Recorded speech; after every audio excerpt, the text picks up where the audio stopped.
Well of tales কোনো রকম কুসংস্কার, তন্ত্রমন্ত্র, ঝাড়ফুঁক, উইচক্রাফট, ভুডুইজম বা কোনো রকমের কোনো ওকাল্টে বিশ্বাস করে না বা সেগুলিকে প্রমোটও করে না।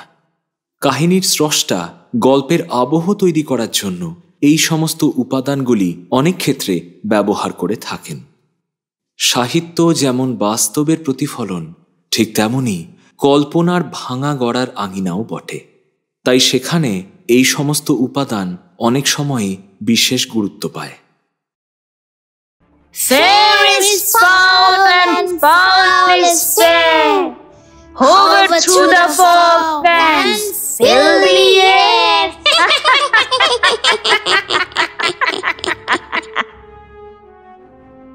একই সাথে এমন দুর্যোগপূর্ণ আবার এমন আনন্দের দিন আমি আগে দেখিনি।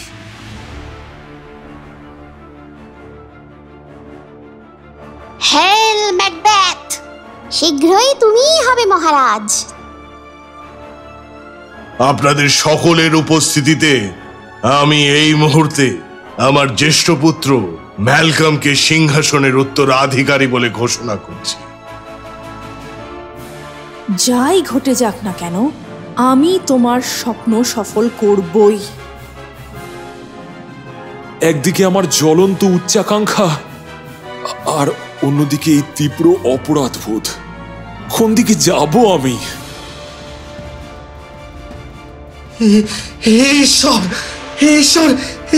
আমি কি দেখলাম? আর আমি নিশ্চিত এইসব পেতে তুমি ওই জঘন্য কাজ করেছো ম্যাকবেথ। ষড়যন্ত্র, ষড়যন্ত্র। ফ্রিয়ান্স, পালা, পালা এখান থেকে, পালা।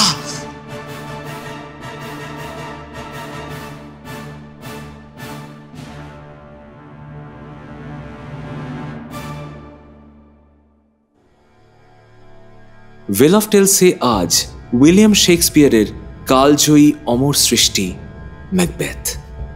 কাহিনীর অনুবাদ, অডিও রূপ, পর্ব পরিচালনা, প্রোডাকশন ও সাউন্ড ডিজাইন আমি শীর্ষেন্দু ভৌমিক, সহ পরিচালনা ও প্রযোজনা স্বাগতা সাহা ভৌমিক।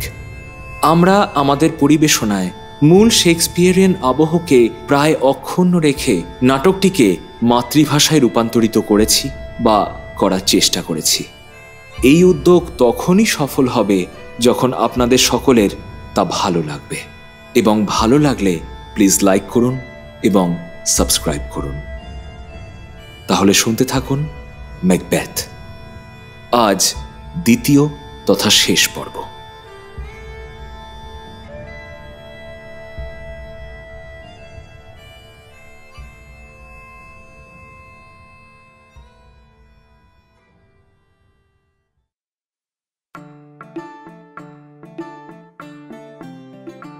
রাজদুর্গের বিরাট হলঘরে এলাহি ভোজসভার আয়োজন করা হয়েছে। টেবিলের উপর থরে থরে সাজানো হয়েছে সুদৃশ্য ও সুস্বাদু রকমারি খাবারের পদ। ভোজসভায় উপস্থিত হয়েছেন সকল মাননীয় অমাত্যবর্গ। রাজা রানী তাঁদের সাদরে অভ্যর্থনা করলেন। ম্যাকবেথ বললেন, আপনারা সকলেই নিজেদের পদমর্যাদা সম্বন্ধে অবগত, তাই নতুন করে কিচ্ছু বলার নেই। আসুন, সকলে আসন গ্রহণ করুন।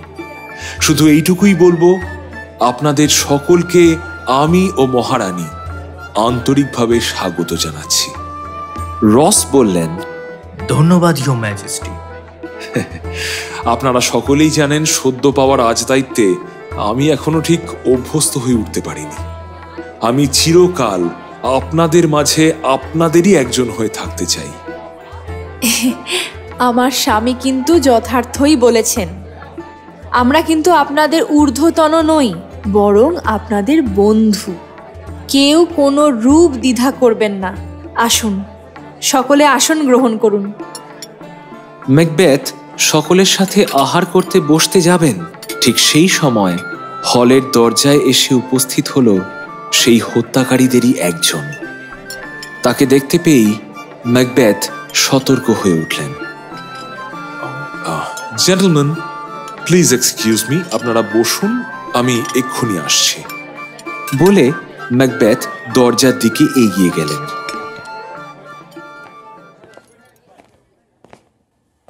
লোকটির কাছে পৌঁছে চাপা গলায় ম্যাকবেথ বললেন, এখানে কি করছো তুমি? আর একটু পরিষ্কার পরিচ্ছন্ন হয়ে আসতে পারোনি? মুখে তো রক্ত লেগে আছে। যাই হোক, কাজটা ঠিকঠাক হয়েছে? লোকটি জানালো কাজ ভালোভাবেই সম্পন্ন হয়েছে। ব্যাংকোর মৃত্যু নিশ্চিত করার জন্য তার মাথায় কুঠার দিয়ে অন্তত 20 বার আঘাত করেছে। ম্যাকবেথ মনে মনে বেশ প্রসন্ন বোধ করলেন। এতদিনে তার পথ তবে নিষ্কণ্টক হল। কিন্তু তার এই খুশি মুহূর্তেই হতাশায় পরিণত হল যখন লোকটি জানালো যে ব্যাংকো পুত্র ফ্লিয়ান্স পালাতে সমর্থ হয়েছে এবং তাকে ওরা ধরতে পারেনি। আক্ষেপের সুরে ম্যাকবেথ বলে উঠলেন, আমার দুশ্চিন্তার একটুও অবসান হলো না। শত্রু শেষ রয়ে গেল। আবারও সংশয়ের পিঞ্জরে আবদ্ধ হয়ে গেলাম আমি। আচ্ছা ঠিক আছে, এখন তুমি এসো। লোকটি চলে যাওয়ার পর ম্যাকবেথ আবারও অতিথিদের মাঝখানে ফিরে এলেন। মুখে যথাসম্ভব হাসি ফুটিয়ে মনের সকল দুশ্চিন্তাকে আড়াল করার চেষ্টা করলেন। লেডি ম্যাকবেথ বললেন, এটা কি করছো তুমি? তুমি কিন্তু ওনাদের যথাযোগ্য আপ্যায়ন করছো না একেবারেই। দেখো, সকলে তোমার জন্য অপেক্ষা করছেন। আচ্ছা তুমি বলো, তোমার অনুপস্থিতিতে ওনারা খাওয়া শুরু করেন কি করে? এসো, ভোজ সভা শুরু করা যাক। ম্যাকবেথ সলজ্জ হেসে বললেন,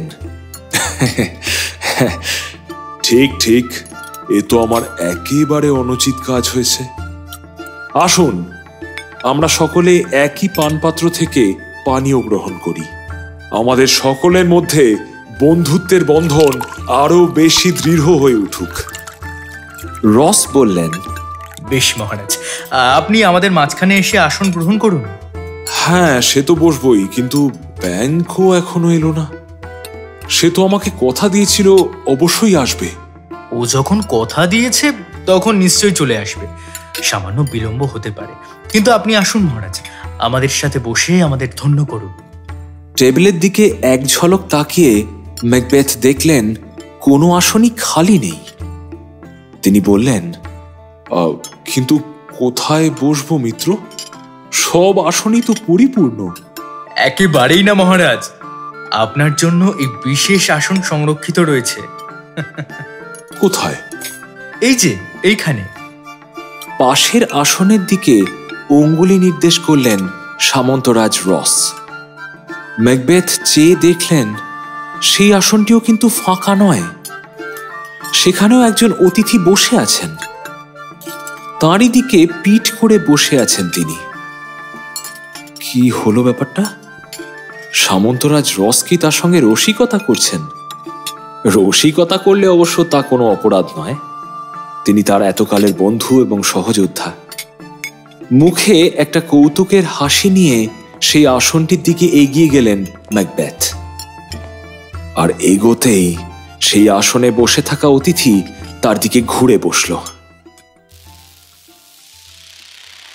ম্যাকবেথের মনে হলো তার পায়ের তলার পৃথিবীটা যেন এক মুহূর্তে দুলে উঠল। কে বসে আছে তার সামনে?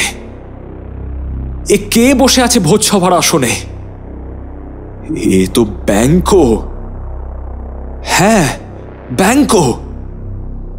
কিন্তু এ কোন ব্যাংকো? তার মাথার মাঝে গভীর ক্ষতচিহ্ন, চুল সহ সমগ্র মুখমণ্ডল দিয়ে ঝরঝর করে রক্ত ঝরছে। চোখের জায়গায় দুটো গভীর গর্ত। মুখে এক পৈশাচিক হাসি। আতঙ্কে ত্রাসে ম্যাকবেথ চিৎকার করে উঠলেন, কে করেছো এটা? এসবের মানে কি? এসবের মানে কি? রস সহ বাকি অমাত্যরা তো অবাক। রস বললেন, কি হয়েছে মহারাজ? ম্যাকবেথ ভয়ে পিছোতে পিছোতে বললেন, না না না, তোমরা কেউ বলতে পারবে না, তোমরা কেউ বলতে পারবে না যে আমি এটা করেছি। তোমরা কেউ কেউ কিচ্ছু প্রমাণ করতে পারবে না, কেউ কিচ্ছু প্রমাণ করতে পারবে না। এই এই যাও যাও, ওই রক্তাক্ত মুখ নিয়ে তুমি আমার সামনে আসবে না, আসবে না, কাছে আসবে না, একদম আমার কাছে আসবে না। যাও যাও যাও যাও। বাকি অতিথিদের উদ্দেশ্যে রস বলে উঠলেন, ভদ্র মহোদয়গণ, উঠে দাঁড়ান, মনে হচ্ছে মহারাজ অসুস্থ বোধ করছেন। ম্যাকবেথ তখন দিক বিদিক জ্ঞানশূন্য হয়ে থরথর করে কাঁপছেন। এ কি করে সম্ভব? একটু আগেই তিনি খবর পেয়েছেন ব্যাংকো মৃত। তাহলে এ কি কোনো অশরীরী? কে এই অস্তিত্ব? পরিস্থিতির গুরুত্ব বুঝতে পেরে এগিয়ে এলেন লেডি ম্যাকবেথ। অতিথিদের উদ্দেশ্যে যথাসম্ভব স্বাভাবিক কণ্ঠে বললেন, বন্ধুগণ, অযথা বিচলিত হবেন না। আপনাদের মহারাজের মাঝে মধ্যেই এরকম হয়, এটা একটা বিশেষ শারীরিক সমস্যা, তাই আর কি। সেই বিবাহের পর থেকেই আমি দেখে আসছি তিনি মাঝে মাঝে এরকম অশান্ত হয়ে ওঠেন, সহসাই স্নায়বিক উত্তেজনার শিকার হন তিনি। আপনারা দয়া করে বসুন। এই ফিট একেবারেই ক্ষণস্থায়ী, উনি এক্ষুনি ঠিক হয়ে যাবেন। আপনারা দয়া করে ওনার প্রতি বেশি মনোসংযোগ করবেন না, তাহলে উনি আরও বেশি উত্তেজিত হয়ে যাবেন, আরও বেশি অশান্ত হয়ে পড়বেন। দয়া করে আপনারা আহার করুন, এসব নিয়ে একদম ভাববেন না, একদম বিচলিত হবেন না। দ্রুত পায়ে এবার তিনি তার স্বামীর কাছে এগিয়ে এলেন। তারপর ধিক্কার ভরা চাপা গলায় বললেন, কি হচ্ছে এসব? পুরুষোচিত আচরণ করো, তুমি এখন এদেশের সম্রাট, সেটা ভুলে যেও না। ম্যাকবেথ তখন আর কথা বলার মতো অবস্থায় নেই। কোনো মতে তিনি বললেন, আমি যা দেখছি তা দেখতে পেলে স্বয়ং শয়তানও স্থির থাকতে পারবে না। ওই ওই রক্তাক্ত মুখ, ওই রক্তাক্ত মুখ। আমি করো না, এখানে ওরকম কিচ্ছু নেই, কিচ্ছু না। তুমি যা দেখেছো তা তোমার মনে লুকিয়ে থাকা ভয়েরই এক প্রতিফলন, আর কিচ্ছু নয়। তুমি বলেছিলে না যে সেই রাতে তুমি হাওয়ায় ভাসমান এক ছুরিকা দেখেছিলে? এটাও ঠিক তেমন। সবটাই তোমার দৃষ্টিভ্রম। শান্ত হও, তুমি শান্ত হও। কেন এরকম করছো এতগুলো মানুষের সামনে? আরে কি বলছোটা কিচ্ছি, দেখো এ যে এক মূর্তিমান বিভীষিকা। এই মুহূর্তে হঠাৎই ব্যাংকোর সেই মূর্তি অদৃশ্য হয়ে গেল, আর সাথে সাথেই ম্যাকবেথ বেশ কিছুটা স্বাভাবিক হয়ে গেলেন। স্ত্রীকে বললেন, এখন আমি ঠিক আছি, বিশ্বাস করো, বিশ্বাস করো, এখানে দাঁড়ালেই আমি ওই নারকীয় চেহারা দেখতে পাচ্ছি। লজ্জা হওয়া উচিত তোমার। যাও, চুপচাপ গিয়ে খেতে বসো, যাও। নিজেকে স্বাভাবিক করার আপ্রাণ চেষ্টা করে ম্যাকবেথ আবারও অতিথিদের দিকে এগিয়ে এলেন। বললেন, বন্ধুগণ, অনুগ্রহ করে কিছু মনে করবেন না। আমার আসলে এক অদ্ভুত ব্যাধি রয়েছে। যারা আমাকে ব্যক্তিগতভাবে চেনেন তারা জানেন। যাই হোক, আসুন আসুন আসুন, আর বিলম্ব নয়। আসুন আমরা পানীয় গ্রহণ করি। শুধু আমাদের মিত্র ব্যাংকও যদি উপস্থিত থাকতেন তবে আরো খুশি হতাম। ব্যাংকোর নাম নিতেই সেই ব্যাংকোরূপী অশরীরীকে আবারও দেখতে পেলেন ম্যাকবেথ। হাতের পানপাত্র ফেলে ছিটকে সরে গেলেন তিনি। চিৎকার করে বলে উঠলেন, দূর হয়ে যাও, আমার চোখের সামনে থেকে দূর হয়ে যাও, দূর হয়ে যাও, যাও যাও। তোমার ওই রূপ আমি সহ্য করতে পারছি না, আমি সহ্য করতে পারছি না, দূর হয়ে যাও। সকলে আবারও বিচলিত হয়ে উঠলেন। লেডি ম্যাকবেথ আবারও চাপা গলায় বললেন, কি করছো এটা? তুমি তুমি কি বুঝতে পারছো না যে তুমি ভোজ সবার আমেজটাই সম্পূর্ণ নষ্ট করে দিচ্ছ? তাছাড়া এতে তো লোকের সন্দেহ করুক সন্দেহ, আমি আর কোনো কিছুকে পরোয়া করি না। আজ যদি কোনো প্রাগৈতিহাসিক রাক্ষস বা জানোয়ারও আমার সামনে এসে দাঁড়াতো, আমার কিচ্ছু মনে হতো না, কিচ্ছু না। কিন্তু ওই মুখ, এই যাও যাও বলছি, যাও, চলে যাও। তুমি জীবিত হতে পারো না, তুমি মিথ্যা, তুমি সর্বৈব মিথ্যা। চলে যাও। আবারও ব্যাংকোর অশরীরী অস্তিত্ব অদৃশ্য হয়ে গেল। ম্যাকবেথ আবারও নিজেকে সামলাতে চেষ্টা করলেন, সকলকে বসতে অনুরোধ করলেন, কিন্তু ততক্ষণে সভার ছন্দ কেটে গেছে। সকলেই সম্রাটের আচরণে বিভ্রান্ত। লেডি ম্যাকবেথ বললেন, আর কিছুই হবার নয়, তুমি সভার আনন্দটাই সম্পূর্ণ নষ্ট করে দিয়েছ। ম্যাকবেথ লজ্জিত কণ্ঠে বললেন, বিশ্বাস করো, আমি চোখের সামনে এক বীভৎস দৃশ্য দেখতে পাচ্ছিলাম। ওই দৃশ্য দেখলে কেউ স্থির থাকতে পারে না, কেউ না। কথাটা রস শুনতে পেলেন। বললেন, কি দৃশ্য মহারাজ? বিষয়টা দ্রুত ধামাচাপা দেবার জন্য লেডি ম্যাকবেথ বলে উঠলেন, দোহাই বন্ধুরা, দোহাই, কোনো রকম প্রশ্ন করবেন না আপনারা, তাতে পরিস্থিতি আরো খারাপ হবে। প্রশ্নের ফলে এই সমস্যা আরো জটিল হয়ে যায়। আপনারা বরং এবার আসুন, কোনো রকম নিয়ম বা ক্রম মানার কোনো দরকার নেই। আপনারা সকলে একত্রেই প্রস্থান করুন। শুভরাত্রি। শুভরাত্রি। সকলে একে একে বিদায় নিলেন। ক্লান্ত শরীর আর মন নিয়ে লেডি ম্যাকবেথ একটা চেয়ারে বসে পড়লেন। ম্যাকবেথও ক্লান্ত বোধ করছেন। তিনি বললেন, কথায় বলে, রক্তের মূল্য রক্ত দিয়েই শোধ হয়। যে আঘাত করে তাকেও সমমানের আঘাত ফিরে পেতে হয়। আমারও বোধ হয় তাই হচ্ছে।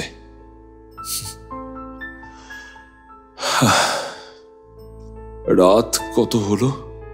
অনেক, আর কিছুক্ষণ পরেই ভোর হয়ে যাবে। আচ্ছা, ম্যাকডাফ আজকে এলো না কেন? তুমি তাকে ডেকেছিলে? শুনেছি সে নাকি আসতে অস্বীকার করেছে। ওর বাড়িতে আমার একজন গুপ্তচর ভৃত্য সেজে কাজ করে, সেই খবর দিল। ম্যাকবেথের মনের গভীরে একটা নতুন ভয় যেন দানা বেঁধে উঠছে। ব্যাংককে তো তিনি নিজের পথ থেকে সরিয়ে দিলেন, কিন্তু বিপদ কি এখনো বাকি আছে? তার পথ কি এখনো নিষ্কণ্টক হয়নি? ম্যাকডাফ কেন এলেন না ভোজসভায়? তবে কি তিনিও ম্যাকবেথকে সন্দেহ করেন? ওদিকে ফ্লিয়ান্সও পালিয়ে গেল। লেডি ম্যাকবেথ বললেন, তোমাকে খুব বিবর্ণ দেখাচ্ছে, চলো এবার ঘুমোতে যাই। চলো। অপরাধ শুধু করলেই হয় না, জানো তো, তা করার জন্য মনকে শক্ত করতে হয়। আমার অন্তরাত্মা এখনো ততখানি দৃঢ় হয়নি। যাই হোক, চলো। মনে মনে ম্যাকবেথ সংকল্প করলেন যে পরের অমাবস্যার রাতে তিনি সেই 3 ডাকিনীর সন্ধানে যাবেন। তাদের কাছ থেকে ভবিষ্যতের আসন্ন বিপদ সম্পর্কে অনেক কিছু জানতে হবে তাকে। তাহলে হয়তো তার মনের এই নিত্য অস্বস্তি কিছুটা হলেও কমবে।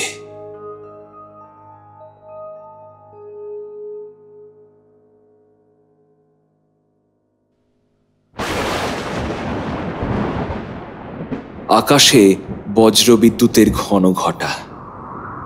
পূর্বে সেই উন্মুক্ত প্রান্তরের বুকে হঠাৎ আবির্ভূত হলেন সেই 3 ডাকিনী। বিচিত্র অঙ্গভঙ্গি করে তারা যেন কি সব অলৌকিক ক্রিয়াকলাপ করছেন। মুখে এক অদ্ভুত দুর্বোধ্য মন্ত্র। হঠাৎ খুব জোরে বজ্রপাত হলো। সেই আলো ও শব্দে ভেসে গেল গোটা উপত্যকা। আর তার ঠিক সাথে সাথেই আবির্ভূত হলো একটি অদ্ভুত দর্শন মূর্তি, এক নারী মূর্তি। তবে এক নয়, তার 3টি মস্তক, মাথায় অর্ধচন্দ্রাকৃতি মুকুট, হাতে বজ্র এবং সর্প। সেই মূর্তির চোখগুলো যেন জ্বলন্ত ভাঁটা। ক্রোধ ঠিকরে বেরোচ্ছে সেখান থেকে। ইনি ডাকিনী বিদ্যার দেবী হেকাটি। তাঁর ক্রোধান্বিত মুখের দিকে তাকিয়ে প্রথম ডাকিনী সসম্ভ্রমে বললেন, এ কি দেবী হেকাটি? দেখতে পাচ্ছি স্পষ্ট। আমরা কি তবে করেছি ভুল? তাই কি আপনি রুষ্ট? দেবী হেকাটির ক্রোধ যেন আরো কয়েক গুণ বেড়ে গেল। তিনি হুঙ্কার করে উঠলেন, কারণ কি নেই? বুড়ি, মুখ পুরি হয়েছ সবাই বড় জাদুকরি। কোন স্পর্ধায় ভাঙালে তোমরা ম্যাকবেথের কান? কি মন্ত্রণায় এদেশে করলে অরাজকতার স্থান? আমি তো কখনো চাইনি এভাবে মৃত্যুর খেলা খেলতে, চাইনি ইন্দ্রজালের মায়ায় আধারের আলো জ্বালতে। তোমরা করেছ বালখিল্যতা, অবোধ শিশুর মতো। এবার শোনো আমার আদেশ, সারাতে হবে ক্ষত। আগামী কল্য নরকের দ্বারে আমাদের দেখা হবে। সেইখানে কাল ভাগ্য জানতে যেন ম্যাকবেথ যাবে। সেখানেই তাকে সঠিক উপায় করবে সাবধান। আসন্ন সব বিপদের কথা সে করবে অবধান। তবুও জানবে মধ্যাহ্নেই ঘটবে সর্বনাশ। অনেক চেষ্টা সত্ত্বেও যেন মিলবে না অবকাশ। আমাদের কাছে আছে যত জাদু ইন্দ্রজালের ঘোর, সব কিছু হবে সে গুহা আধারে বিভ্রান্তিকর। ম্যাকবেথ যেন পতঙ্গ ন্যায় ছুটবে অগ্নিপানে, বুদ্ধি প্রজ্ঞা সব ভুলে গিয়ে শেষ মৃত্যুর টানে।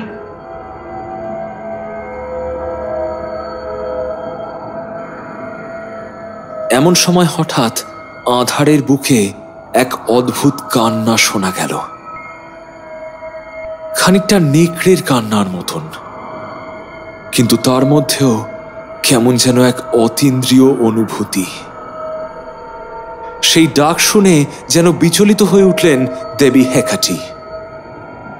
তিনি বললেন, ওই শোনো, ওই শোনো, ডাকে আমার বাছা ধন। মেঘ কুয়াশায় একলা বসে মানে না তার মন।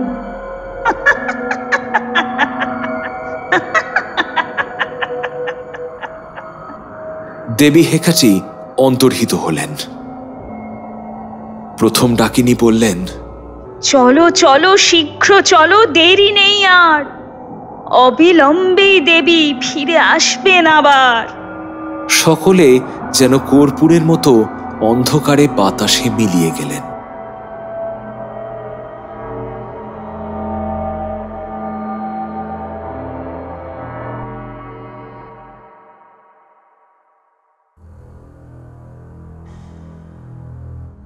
এক অন্ধকারাচ্ছন্ন গুহার অভ্যন্তরে একত্রিত হয়েছেন 3 ডাকিনী।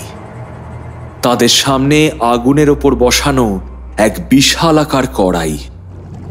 সেই কড়াইকে ঘিরে দাঁড়িয়ে 3 জন কোনো এক বিশেষ ক্রিয়ায় রত। সেই কড়াইয়ে কিছু একটা ফুটছে, আর সেই ফুটন্ত তরলে মন্ত্র পড়তে পড়তে নানান বিচিত্র বস্তু নিক্ষেপ করছেন 3 ডাকিনী। 3 বার ডাকলো শুনি ডোরা কাটা মারজার। 3 বার ডেকে উঠল শুনি ঝোপের শুয়ার। নারী দেহি রাক্ষস কাঁদে, চলো দেরি নেই আর। জাদু করাই ঘিরে গোল গোল ঘোরো, বিষ মাখা ক্ষুদ্রান্ত্র তার ভিতর ছোড়ো। এবার দাও কুনো ব্যাং যে গিয়েছে মোরে, 31 দিন রাত পাথর চাপা পড়ে, বিষে ভরা সেই দেহ পড়ল কড়াইয়ে, সিদ্ধ করতে থাকো তাকে উত্তম উপায়।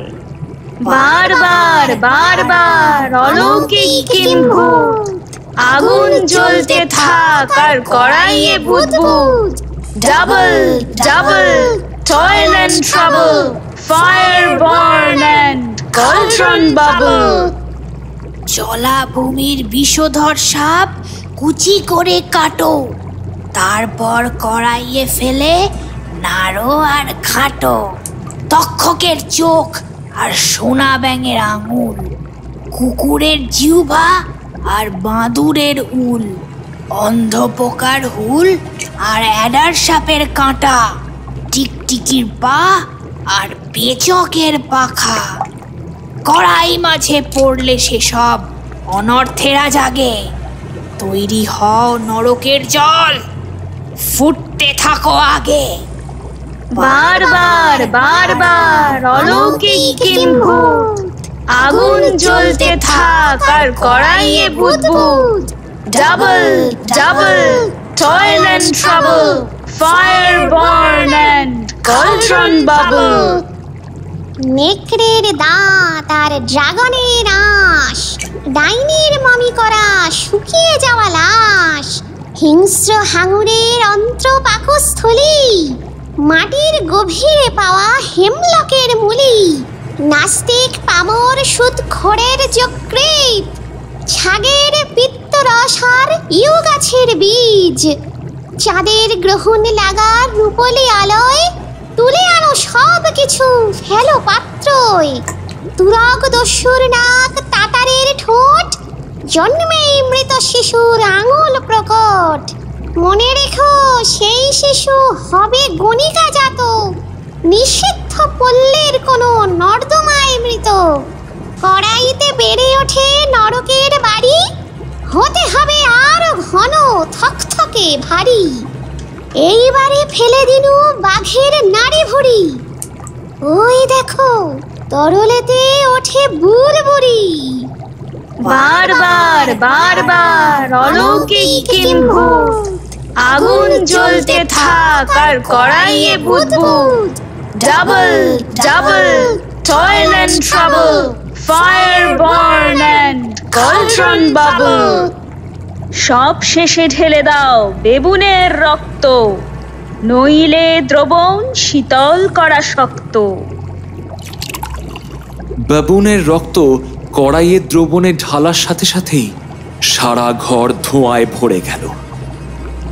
সেই ধোঁয়ার মাঝেই আবির্ভূত হলেন দেবী হেকাঠি। এখন তার মুখে আর ক্রোধের লেশ মাত্র নেই, বরং মুখমণ্ডল ত্রয়ে ছড়িয়ে রয়েছে প্রসন্নতা। তিনি বলে উঠলেন, বাহ, কি অপূর্ব! আমি সন্তুষ্ট। আধারের কল্যাণে হোক সবই পুষ্ট। চলো সবে এইবারে কড়াইকে ঘিরে, নাচো গাও মেতে ওঠো নরকের নীড়ে। 3 ডাকিনী সেই কড়াইকে ঘিরে শুরু করলেন উদ্দাম নৃত্য গীত। দেবী হেকাঠি সহাস্য মুখে অন্তর্হিত হলেন। এবার দ্বিতীয় ডাকিনী হঠাৎ বলে উঠলেন, আমার বৃদ্ধাঙ্গুষ্ঠ করে কেন ব্যথা? জটিল কুটিল কেউ আসে বুঝি হেতা? By the breaking of my thumbs, something wicked this way comes. গুহা প্রকোষ্ঠের লৌহ দরজায় কড়াঘাতের শব্দ শোনা গেল। ওই শোনো, খটখট দরজায় শব্দ। ওই খোলে দরজা, হও সবে স্তব্ধ। দরজা খুলে গুহায় প্রবেশ করলেন ম্যাকবেথ। বাঁকা হেসে ডাকিনীদের উদ্দেশ্যে বললেন, কি ব্যাপার অন্ধকারের ডাকিনী বুড়ির দল, কি করছো তোমরা? এমন এক কাজ যার নেই কোনো নাম। বুঝলাম, আমি তোমাদের কাছে আমার নিজের ভবিষ্যৎ জানতে এসেছি।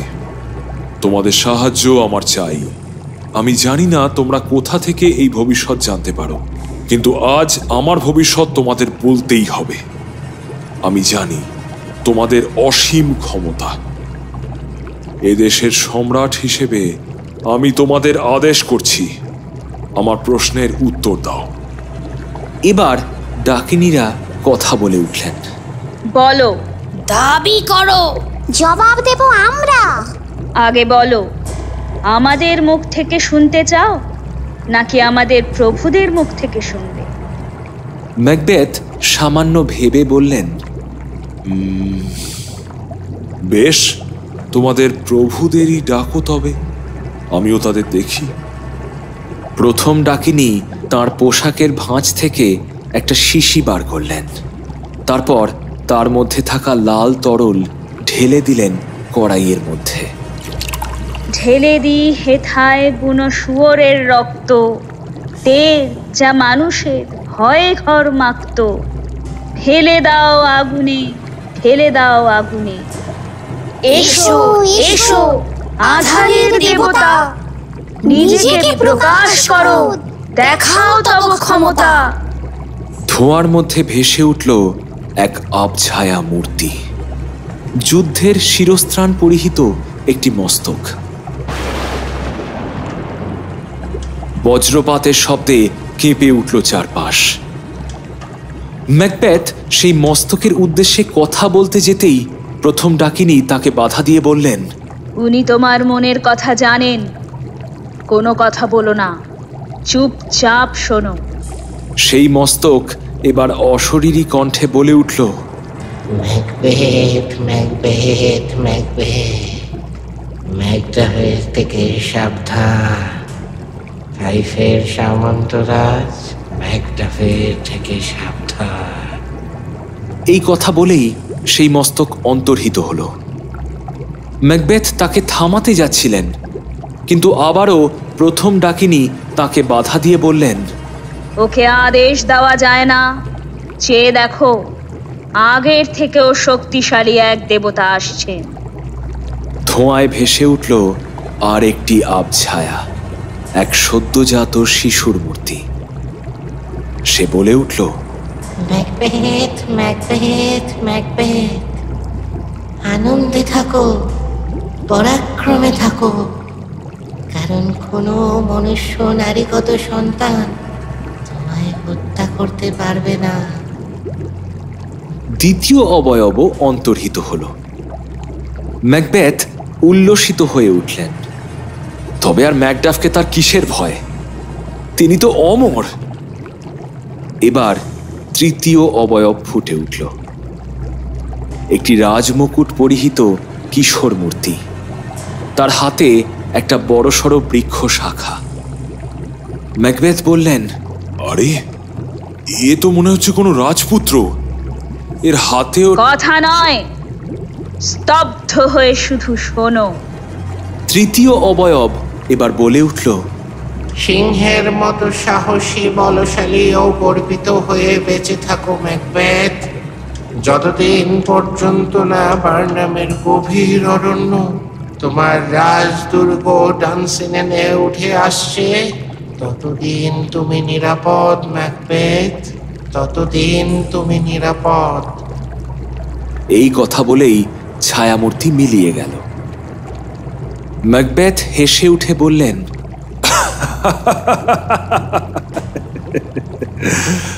এ কখনো বাস্তবে সম্ভব নয়। গাছ তো আর চলে ফিরে বেড়াতে পারে না, তাই বার্নামের অরণ্য কখনোই 20 মাইল পথ পেরিয়ে ডানসেনাইন পর্বতের দুর্গে আসতে পারবে না।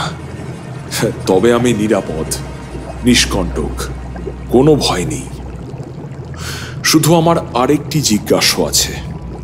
তোমরা 3 জন বলেছিলে ব্যাংকোর সন্তানেরা রাজা হবে, এ কথা কি সত্যি? দেখাও আমায়। ডাকিনীরা এবার একত্রে নিষেধের সুরে বলে উঠলেন, আর কিছু জানতে চেও না। ম্যাকবেথ তবু ছাড়বার পাত্র নন। তিনি রীতিমতো জেদ করতে লাগলেন।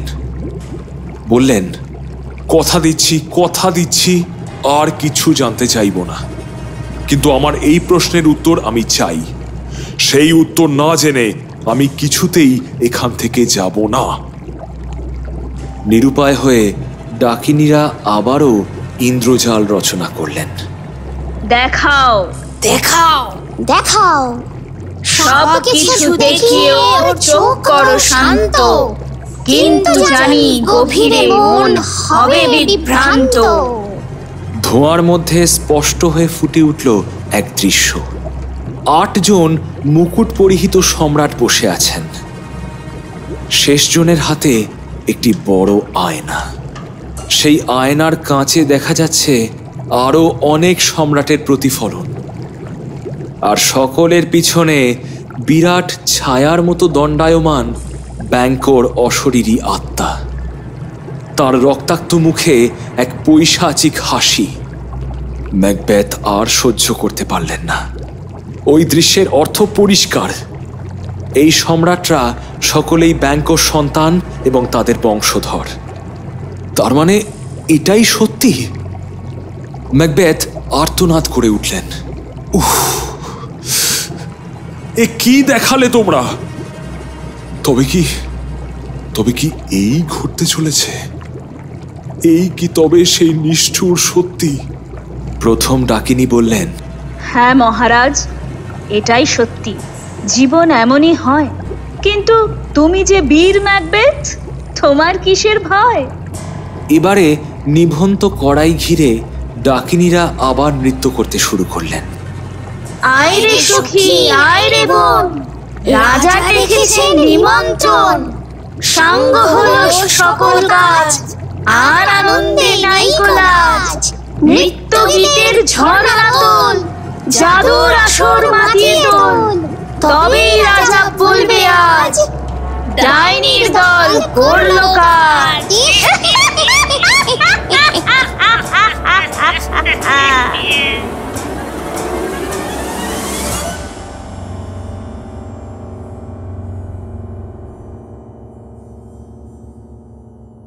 সকলে একসাথে হেসে উঠে বাতাসে মিলিয়ে গেলেন।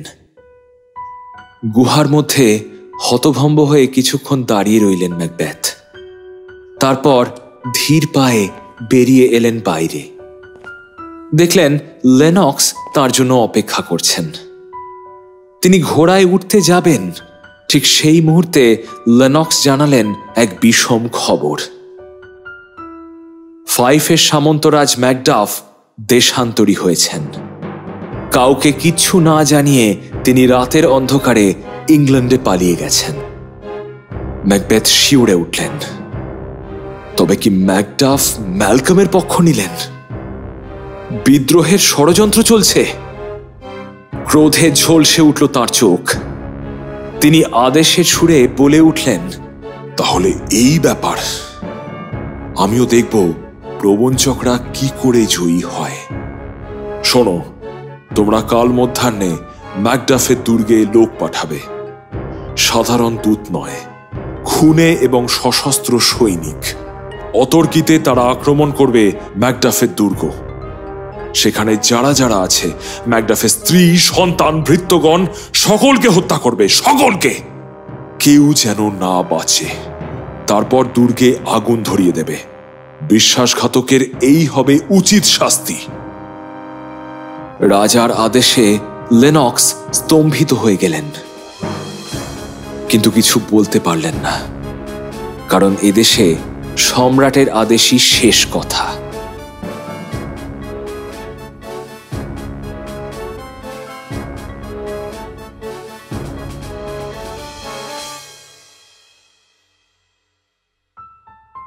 ফাইভ অঞ্চলে সামন্তরাজ ম্যাকডাফের সুদৃশ্য দুর্গের সামনে দাঁড়িয়ে কথা বলছিলেন লেডি ম্যাকডাফ এবং সামন্তরাজ রস। তার স্বামীর হঠাৎ দেশ ছেড়ে চলে যাওয়ার ঘটনায় লেডি ম্যাকডাফ জারপন্নায় বিচলিত। তিনি কিছুতেই বুঝে উঠতে পারছেন না কেন রাতারাতি কাউকে কিছু না জানিয়ে তার স্বামী ইংল্যান্ড যাত্রা করলেন। রসের সাথে সেই কথাই বলছিলেন তিনি। রস সামান্য কুণ্ঠিত কণ্ঠে বললেন, আপনি এতখানি উতলা হবেন না মাননীয়। একটু ধৈর্য ধরুন। মিত্র ম্যাকডাফ নিশ্চয়ই ফিরে আসবেন। লেডি ম্যাকডাফ বললেন, আরে আরে সে না হয় ঠিক আছে, কিন্তু আমি তো এটা বুঝতে পারছি না ও এরকম পাগলের মতো আচরণ কেন করলো। আমাদের আমাদের কৃতকর্ম যতই স্বচ্ছ হোক না কেন, ওর এইভাবে ভয় পেয়ে পালিয়ে যাওয়াতে তো আমরাই রাজার চোখে বিশ্বাসঘাতক হয়ে গেলাম। দেখুন, এটা কিন্তু আমরা বলতে পারি না যে ও ভয় পেয়ে পালিয়েছে। ও কিন্তু কখনোই মূর্খ নয়, খুবই বিচক্ষণ মানুষ। কে বলতে পারে, হয়তো ওই সঠিক সিদ্ধান্ত নিয়েছে। বিচক্ষণ? এই যদি কারো বিচক্ষণতার পরিচয় হয়, তাহলে আর কিছু বলার নেই আমার। বউ, বাচ্চা, বাড়িঘর, মান সম্মান সবকিছু ফেলে রেখে বাবু পালিয়ে গেলেন। আরে আমার কথা না হয় বাদই দিন মিত্র রস, এই বাচ্চাটার কথা একবার ভাবুন তো। পাশে দাঁড়িয়ে থাকা ছোট্ট ছেলের মাথায় হাত বুলিয়ে তিনি বললেন, এর অবস্থা তো এখন পিতৃহারা পাখির মতো। যখন তখন যে কোনো রকমের পেঁচা এসে ঠোকর মারতে পারে। আমাদের কথা একবার ভেবে পর্যন্ত দেখলো না আপনাদের বন্ধু। রস খানিক অপ্রস্তুত বোধ করলেন। বন্ধু পত্নীর কথাগুলো অস্বীকার করার কোনো উপায় নেই। সামান্য হেসে কুণ্ঠিত স্বরে তিনি বললেন, কি বলি বলুন তো মাননীয়া, আপনি শান্ত হন। আমি যতদূর ম্যাকডাফকে চিনি, তিনি হঠকারী সিদ্ধান্ত নেবার মানুষ নন। তিনি যা করেছেন হয়তো যথেষ্ট ভেবেচিন্তেই করেছেন। সময় বড় খারাপ মাননীয়া। এই রাজসভায় কে যে সৎ আর কে যে প্রবঞ্চক তা ঠাহর করার কোনো উপায় নেই। বলতে পারেন এক তুফান ওঠা সমুদ্রের মাঝে আমরা ভাসছি। কখন যে কে ডুবে যাব কেউই জানি না। হতেও তো পারে আপনার স্বামী সেই ঝড়ের থেকেই মুক্তির উপায় খুঁজতে গেছেন। হ্যাঁ, যাই হোক, আমি আজকে তাহলে আসি। শীঘ্রই আবার আপনাদের খোঁজ নিতে আসব। ঈশ্বর আপনাদের মঙ্গল করুন। লেডি ম্যাকডাফ কিছুতেই শান্ত হতে পারছেন না। তিনি আবারও বললেন, আমার ছেলেটা বাবা থেকেও পিতৃহারা। না, আমি থাকলে আপনি দেখছি আরো বিব্রত হয়ে পড়ছেন। এখন আমার বিদায় নেওয়াই শ্রেয়। ভালো থাকবেন, আসি। আপনিও ভালো থাকবেন।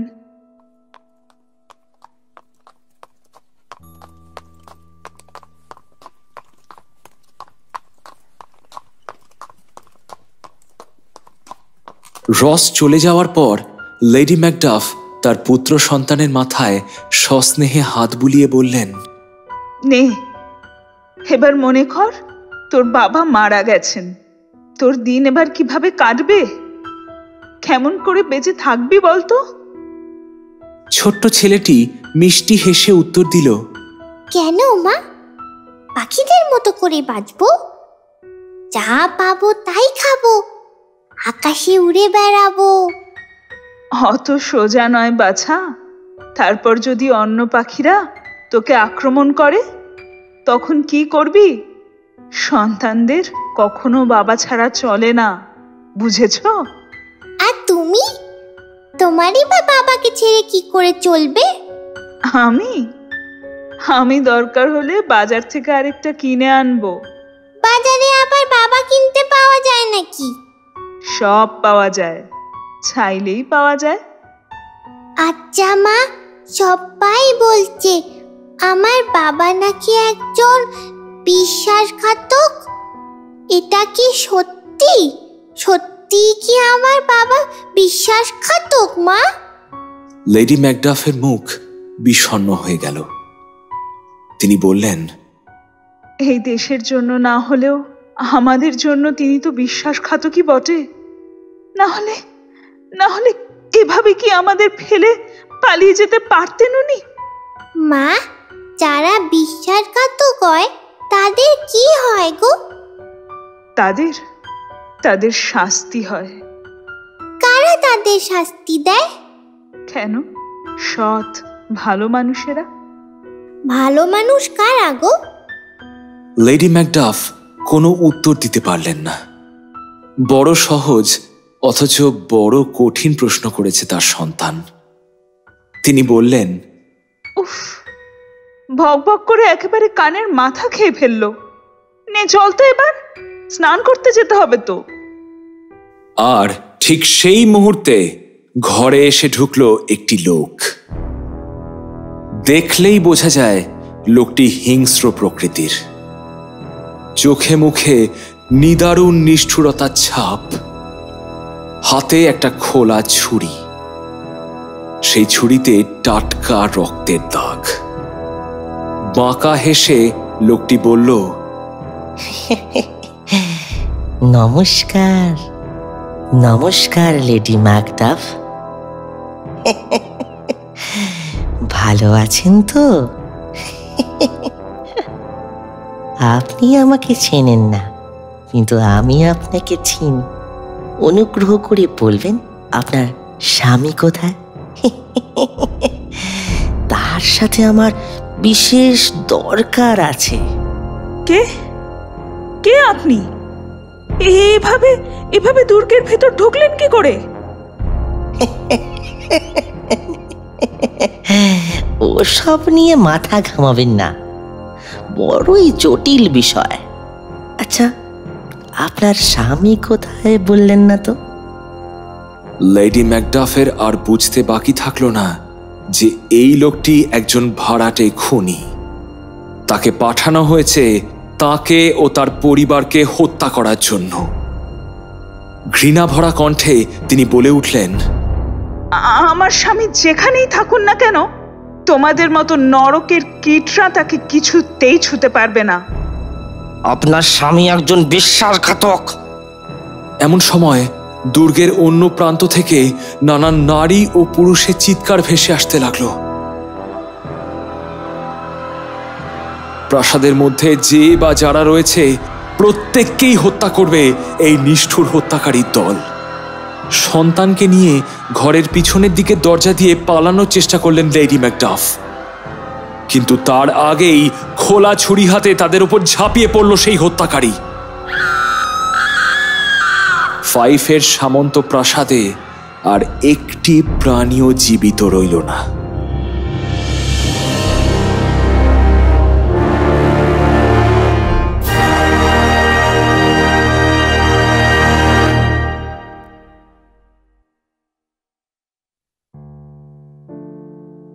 ইংল্যান্ডের রাজদুর্গের একটি কক্ষে মুখোমুখি বসে আছেন রাজপুত্র ম্যালকম এবং ফাইফের সামন্তরাজ ম্যাকডাফ। ম্যাকডাফের সহসা আগমনে ম্যালকম যারপন্নাই অবাক হয়েছেন। তিনি জানেন ম্যাকডাফ তার পিতার অনুগত ছিলেন, কিন্তু সে তো যে কোনো রাজ অমাত্যেরই কর্তব্য।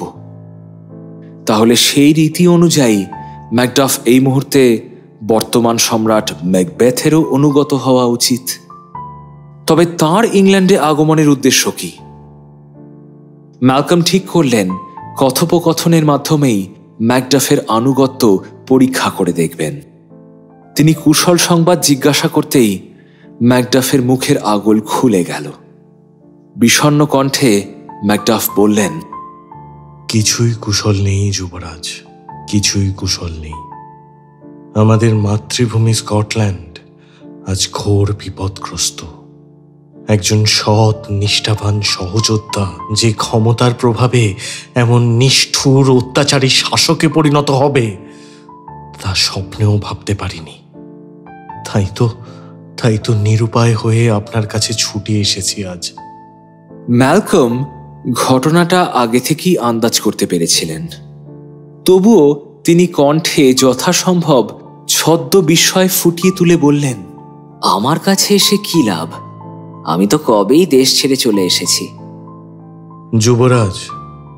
যুবরাজ, আমি চাই আপনি আপনার সমস্ত অধিকার ফিরে পান। ম্যালকম হাসলেন, বললেন, আমি তো আমার অধিকার নিজেই ছেড়ে দিয়ে এসেছি। আর তাছাড়া আমি জানি আমি স্কটল্যান্ডের সম্রাট হবার যোগ্য নই। আমি সারাক্ষণ বিলাস ব্যসনে গা ডুবিয়ে বসে থাকতে ভালোবাসি। অলস প্রকৃতির মানুষ আমি। সেখানে ম্যাকবেথ একজন সাহসী পরাক্রমশালী ব্যক্তি। তাকেই তো সম্রাট হিসেবে ভালো মানায়, তাই না? ম্যাকডাফের মুখে একটা বিদ্রূপের হাসি ফুটে উঠল। তিনি বললেন, সেটা আর তার পরিচয় নেই যুবরাজ। সেনাপতি ম্যাকবেথ আর সম্রাট ম্যাকবেথ যে দুটো সম্পূর্ণ আলাদা মানুষ। সম্রাট ম্যাকবেথের অত্যাচারে দেশের মানুষ আজ অতিষ্ঠ হয়ে পড়েছে। সাধারণ মানুষের দুবেলা দুমুঠো খাবার জোটানো পর্যন্ত কঠিন হয়ে পড়েছে আজ। এমতো অবস্থায় আপনি আমাদের শেষ আশা। আর আপনার পিতার মৃত্যুর সাথে সাথে আপনিও দেশ ছেড়ে চলে এসেছিলেন। সেই কারণে সকলেই ধরে নিয়েছে আপনি আপনার পিতার হত্যাকারী। আজকের দিনে সকলে সেইটাই কিন্তু বিশ্বাস করে। আর আপনি আপনি বিশ্বাস করেন না? না যুবরাজ, না, আমি তা বিশ্বাস করি না। আমি কোনো দিনও তা বিশ্বাস করিনি। আমি আপনাকে ছোটবেলা থেকে দেখেছি যুবরাজ। আপনি আপনার মহান পিতার আদর্শে বড় হয়েছেন, তাই পিতৃহত্যার মতো ঘৃণ্য পাপ আর যাই হোক আপনি করতে পারেন না। আর আপনি জানেন, শুধু সাধারণ মানুষ নয় যুবরাজ, দেশের অনুগত সামন্তরাও আজ বিপদগ্রস্ত। আপনি হয়তো জানেন না, সেনাপতি ব্যাংকও কোনো অজ্ঞাত আততায়ীর হাতে নিহত হয়েছেন, ঠিক আপনার পিতার মতোই। আচ্ছা আচ্ছা যুবরাজ, বলতে পারেন কেন এইরকম একই ঘটনা দেশে বারংবার ঘটে চলেছে? এখন তো আমার মনে ক্রমাগত বদ্ধমূল ধারণা হচ্ছে যে এই সমস্ত ঘৃণ্য কাজের পেছনে একজনেরই হাত আছে, এবং সে স্বয়ং ম্যাকবেথ। ম্যালকম সামান্য সন্দিহান কণ্ঠে বললেন, কিন্তু আপনিও তো একজন মহাসামন্ত, আপনার তো কোনো ক্ষতি হয়নি। তা এখনো হয়নি ঠিকই, কিন্তু সেটা হতে কতক্ষণ? তবে তবে অক্ষত দেহে আপনার সাথে দেখা করতে এসেছি বলে আশা করি আপনি এমন সন্দেহ করছেন না যে আমি ম্যাকবেথের গুপ্তচর। ম্যালকম কিছু উত্তর দেওয়ার আগেই ভৃত্য এসে খবর দিল স্কটল্যান্ড থেকে আরও একজন এসেছেন ম্যালকমের সাথে সাক্ষাৎ করতে। ম্যালকম এবং ম্যাকডাফ দুজনেই খুব অবাক হলেন। আগন্তুককে ডেকে পাঠানো হলো। কিছুক্ষণ পর যিনি কক্ষে প্রবেশ করলেন তিনি আর কেউ নন, স্বয়ং সামন্তরাজ রস। ম্যালকম এবং ম্যাকডাফ তাকে সাদরে অভ্যর্থনা করলেন। তারপর ম্যাকডাফ জিজ্ঞাসা করলেন, আরে কি ব্যাপার মিত্র, তুমি এখানে? রস ম্লান হেসে বললেন, তোমার পদাঙ্ক অনুসরণ করে চলে এলাম মিত্র। দেশের অবস্থা তো তুমি জানোই, যুবরাজকেও নিশ্চয়ই ইতিমধ্যে সবই জানিয়েছ। আর রস হঠাৎ চুপ করে গেলেন। আর আর কি বন্ধু? হ্যাঁ, না না, কিছু না। আমার স্ত্রী কেমন আছে বন্ধু? হ্যাঁ, তো তোমার স্ত্রী ভালোই আছেন, ভালোই আছেন। আর আমার সন্তানেরা? তারাও ঠিক আছে, ভালোই আছে। আমি ওদের ছেড়ে আসতে চাইনি, বিশ্বাস করো, কিন্তু কোনো উপায় ছিল না, বিশ্বাস করো।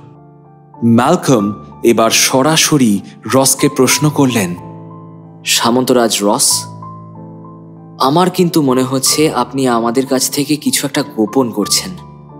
কি এমন কথা যা আপনি বলতে এত দ্বিধা করছেন? খুলে বলুন, কি ব্যাপার? রসের মুখ লজ্জায় লাল হয়ে উঠল। তারপর তিনি বললেন, ক্ষমা করবেন যুবরাজ, তুমিও ক্ষমা করো মিত্র ম্যাকডাফ। কথাটা এতক্ষণ অনেক চেষ্টা করেও বলতে পারিনি, কিন্তু বলতে আমাকে হবেই। মিত্র ম্যাকডাফ, রাজার আদেশে তোমার দুর্গ অতর্কিতে আক্রমণ করা হয়েছে। তোমার স্ত্রী, সন্তান সকলকে নির্মমভাবে হত্যা করা হয়েছে। এই আকস্মিক সংবাদে ম্যাকডাফের মুখে কোনো কথা সরল না। এমন দুঃসংবাদে ম্যালকমও আহত। তিনি বললেন, কি বলছেন সামন্তরাজ? স্বয়ং শয়তানের পক্ষেও এমন নারকীয় কাজ করা সম্ভব বলে আমি জানতাম না। ম্যাকডাফ শুধু অস্ফুটে বললেন, আমার সন্তানদেরও। স্ত্রী, সন্তান, ভৃত্য, দুর্গের যারা যারা ছিল সকলকে। কি বলছো, কি বলছো তুমি?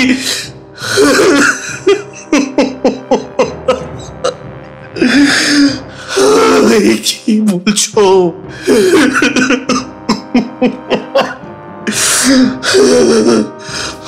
আমার আমার স্ত্রীকেও? বললাম তো, সকলকে, সবাইকে। আমার স্ত্রী, সন্তান সবাইকে মেরে ফেললো ওই শয়তান। আর আমি তখন ওদের কাছে থাকতে পারলাম না। আমি তখন ওদের কাছে থাকতে পারলাম না।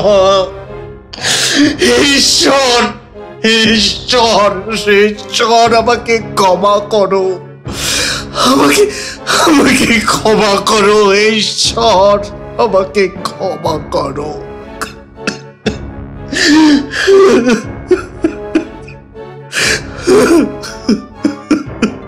ম্যাকডাফ কাঁদতে কাঁদতে মাটিতে বসে পড়লেন। ম্যালকম সান্ত্বনার স্বরে বললেন, এভাবে ভেঙে পড়লে চলবে না সামন্তরাজ, উঠে দাঁড়ান। এর প্রতিশোধ আমাদের নিতেই হবে।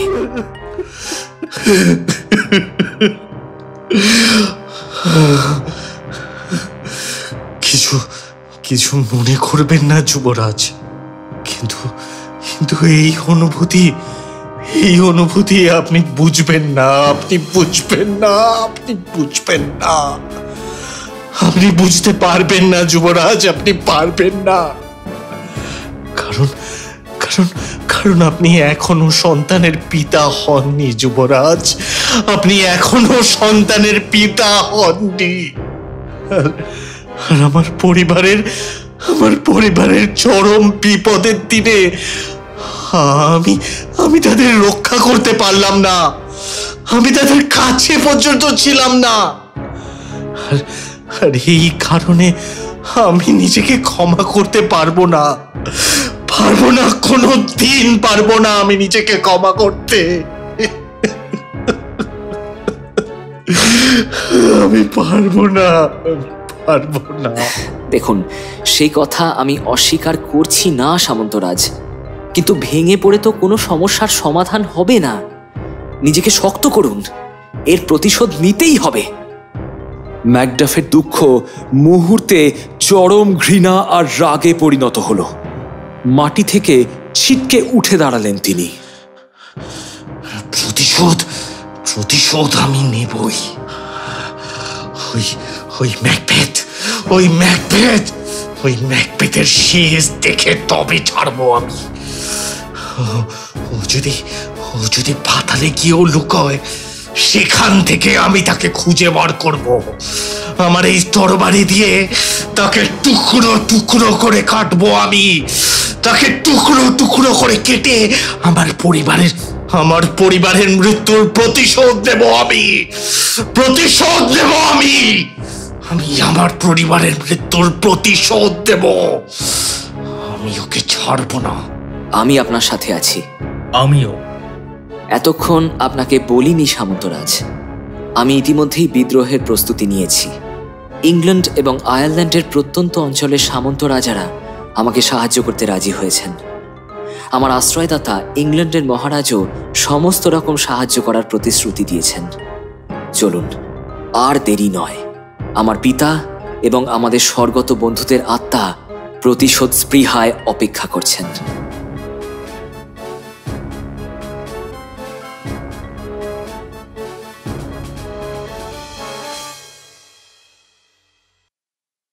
ম্যাকবেথের নতুন রাজদুর্গ ডানসেনাইনের একটি নিভৃত শয়ন কক্ষ।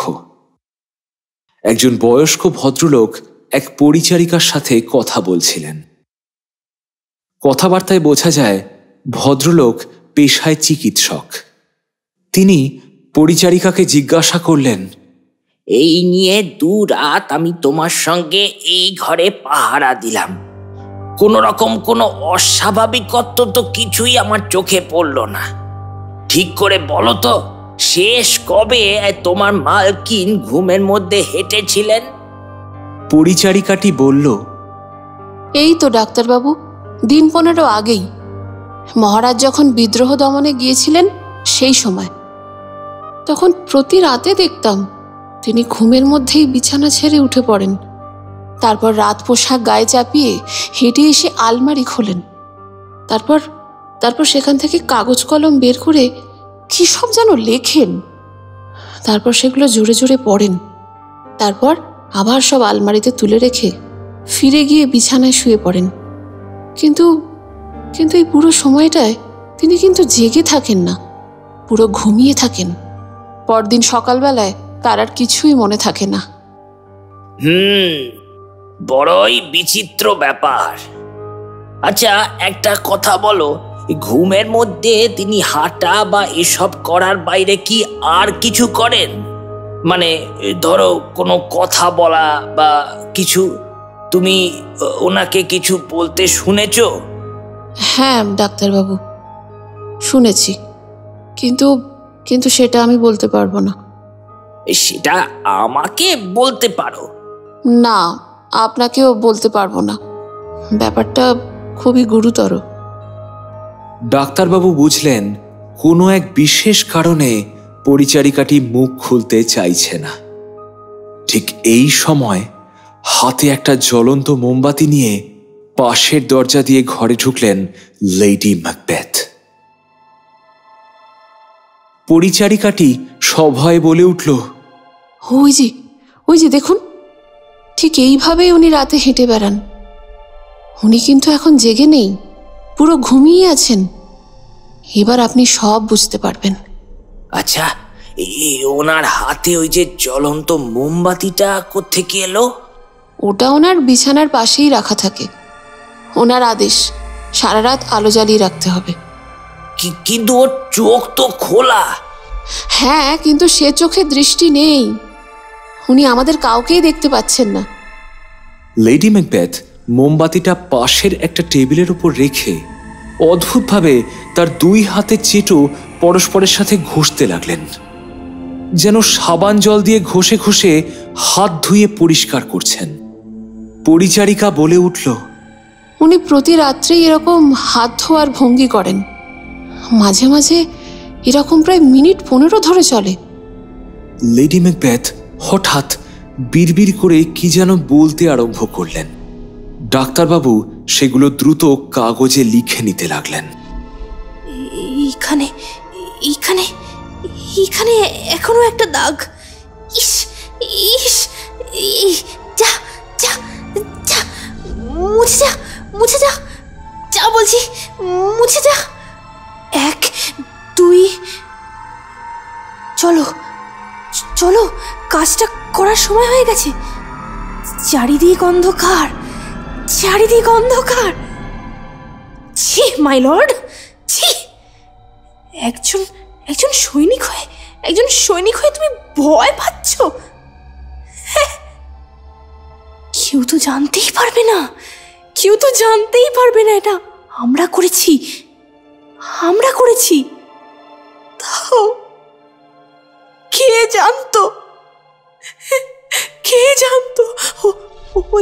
ওই বুড়োটার শরীরে এত রক্ত কে জানতো? কথাটা শুনলে? হ্যাঁ, শুনলে উনি কি বললেন? 5 সামন্তরাজের একজন সুন্দরী স্ত্রী ছিল। তিনি এখন কোথায়? উফ, এই হাতগুলো কি আর কখনো পরিষ্কার হবে না? আর এরকম করো না মাই লর্ড, আর এরকম করো না। তুমি এভাবে চমকে উঠে যে সবকিছু নষ্ট করে দিচ্ছ মাই লর্ড। এরকম করো না এরকম। মনে হচ্ছে উনি এমন অনেক কিছু জানেন যা ওর জানা উচিত ছিল না। ঠিক তাই, জানি না উনি আর কি জানেন।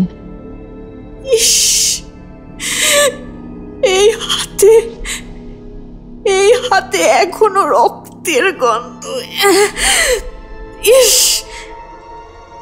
আরব দেশের সমস্ত সুগন্ধি এনে দিলেও এ গন্ধ যাবে না, যাবে না। হাত ধুয়ে নাও, রাতের পোশাক পরে নাও, এমন বিবর্ণ মুখ করে থেকো না মাই লর্ড। আমি তোমাকে বলছি ব্যাংকো মারা গেছে। ও আর তোমার কোনো ক্ষতি করতে পারবে না, ও আর তোমার কোনো ক্ষতি করতে পারবে না।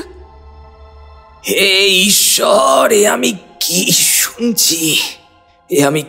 শুনছি? চলো শুতে চলো। কারা যেন দরজা ধাক্কাচ্ছে। এসো, আমার হাতটা ধরো। চলো শুতে যাবে, চলো। যা হয়ে গেছে তা হয়ে গেছে। What's done cannot be undone. আর কিচ্ছু করার নেই, চলো শুতে চলো, শুতে চলো, শুতে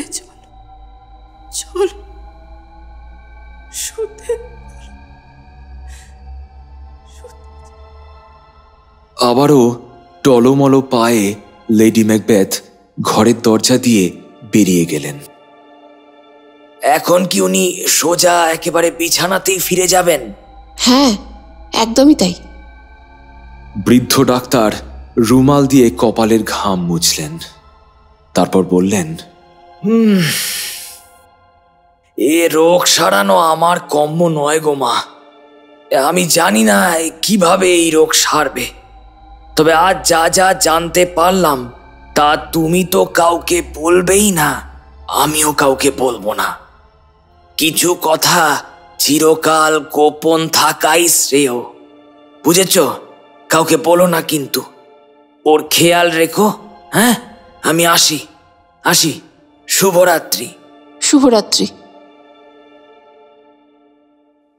দুর্গ থেকে বেরোনোর সময় সদর দরজার ঠিক মুখে ম্যাকবেথের মুখোমুখি হলেন ডাক্তার।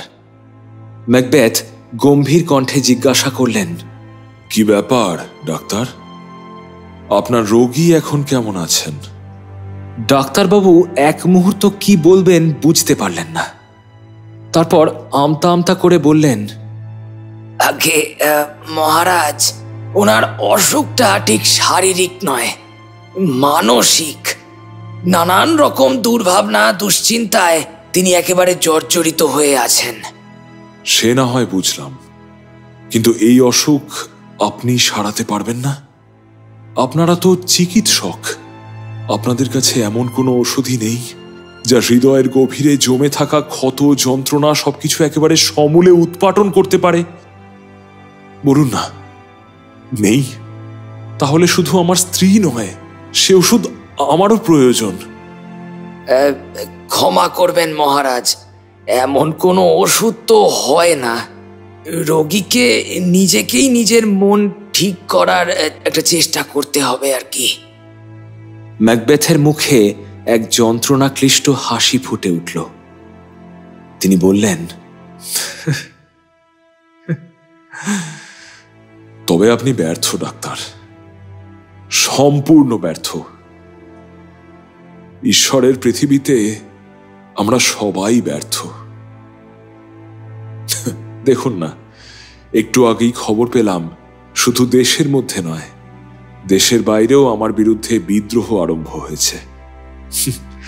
আমার অধীনস্থ সামন্ত রাজারা সকলে পালিয়ে গিয়ে শত্রু শিবিরে যোগদান করছেন। আচ্ছা বেশ ডাক্তার, আপনি বরং আসুন। ডাক্তারবাবু বিনা বাক্য ব্যয়ে দ্রুত পায়ে প্রস্থান করলেন। দুর্গের অলিন্দে এসে উপত্যকার নিঃসীম অন্ধকারের দিকে বিষণ্ণ দৃষ্টিতে চেয়ে রইলেন ম্যাকবেথ। দুর্গে আজ তিনি প্রায় একা। সামন্তরাজ রস, মেইনটেইথ, অ্যাঙ্গাস, লেনক্স সকলেই গিয়ে ম্যালকমের বাহিনীতে যোগদান করেছেন। বিশ্বাসঘাতক, সবাই বিশ্বাসঘাতক। অবশ্য তিনি নিজেও কি বিশ্বাসঘাতকতা করেননি? শান্তিতে নিশ্চিন্তে ঘুমিয়ে থাকা বৃদ্ধ সম্রাট ডানকান, একান্ত অনুগত বন্ধু ও অমাত্য ব্যাংকো, সামন্তরাজ ম্যাকডাফের গোটা পরিবার, সকলকে কি তিনি নির্মমভাবে হত্যা করেননি? দ্বিতীয় দুটি হত্যাকাণ্ড তো শুধুমাত্র সন্দেহের বশে, কোনো রকম কোনো নিশ্চয়তা ছাড়াই।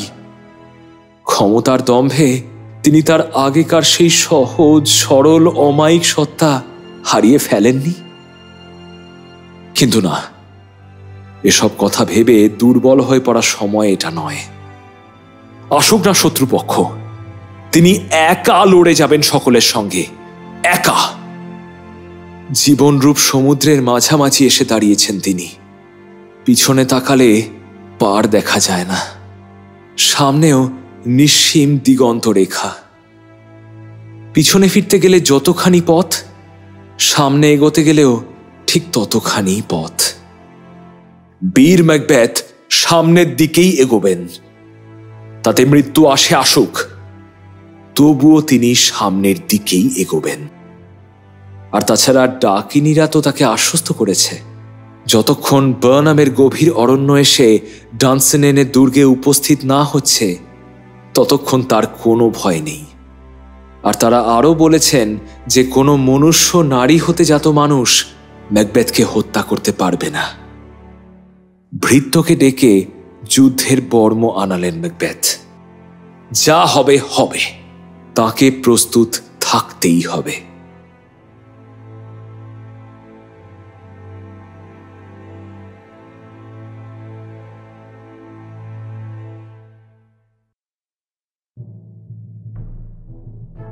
ডানসেনেইন দুর্গের 20 মাইল উত্তরে সুনিবিড় বার্নাম অরণ্যের সামনে এসে সৈন্যদলকে থামতে নির্দেশ করলেন ম্যালকম।